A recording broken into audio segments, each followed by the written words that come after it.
देश की न्याय व्यवस्था को लेकर सीजेआई एनवी रमना ने बड़ा बयान दिया है। न्याय व्यवस्था में इंसाफ में देरी को लेकर लगातार सवाल उठते रहे हैं, लेकिन अब मुख्य न्यायाधीश जस्टिस एनवी रमना ने हमारी न्यायिक प्रणाली में दूसरी खामी की ओर ध्यान खींचने की कोशिश की है। उनके मुताबिक हमारी न्याय व्यवस्था अंग्रेजों के दौर की है और इसका भारतीयकरण करने की जरूरत है।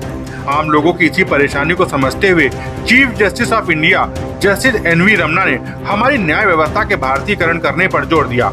बेंगलुरु में एक कार्यक्रम के दौरान उन्होंने कहा है कि देश में अब भी गुलामी के दौर की न्याय व्यवस्था कायम है और ये हमारे लोगों के लिए ठीक नहीं है। जस्टिस एनवी रमना ने कहा है कि हमारी न्याय व्यवस्था में आम लोगों को इंसाफ पाने में कई अड़चनें आती हैं। हमारी अदालतों की कार्यप्रणाली भारत की जटिलता के साथ मेल नहीं खाती। मौजूदा व्यवस्था औपनिवेशिक काल की है और ये हमारे लोगों के लिए सही नहीं।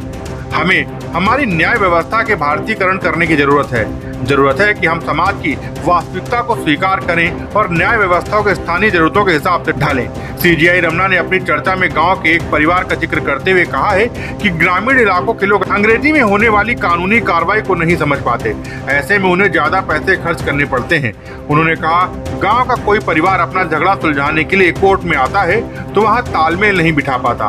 वो कोर्ट की दलीलें नहीं समझ पाते जो ज्यादातर अंग्रेजी में होती है। कोर्ट की कार्रवाई इतनी जटिल होती है कि कभी कभी लोग गलत मतलब समझ लेते हैं। उन्हें कोर्ट की कार्रवाई समझने के लिए ज्यादा पैसे खर्च करने पड़ते हैं। जस्टिस रमना ने कोर्ट की कार्रवाई को पारदर्शी और जवाबदेही भरा बनाने पर जोर दिया और कहा कि इसके लिए जज और वकील मिलकर ऐसा माहौल तैयार करें जो आम लोगों के लिए सुविधाजनक हो। Bureau report, Dastak times. ताजा तरीन खबरों के लिए सब्सक्राइब करना ना भूलें दस्तक टाइम्स। बेल आइकन दबाकर पाएं देश विदेश की लेटेस्ट खबरों की नोटिफिकेशन।